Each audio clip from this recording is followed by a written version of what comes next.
আমি জানি যে আমরা এক সময় সঙ্গীহীন হয়ে যাব, আমাদের সাথে কেউ থাকবে না, আমরা সবাইকে হারাই ফেলবো। কিন্তু এতগুলো মানুষের জীবন চিরতরে অন্ধ পঙ্গু।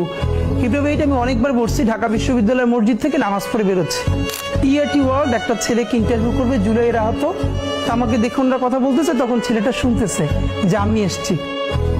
ও কোরআনের হাফেজ, মনে হয় 21 না 22 বছরের, 2 চোখ চিরতরে হারাই গেছে, আলো ফিরবে না।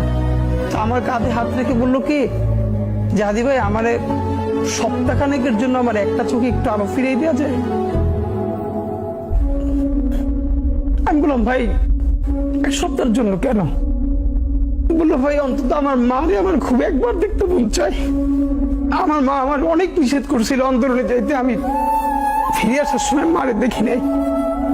আমার একটাবার মন চায় আমার মারে দেখি। তো যারা হাজার হাজার কোটি টাকা পাচার করে বিদেশ চলে গেছে,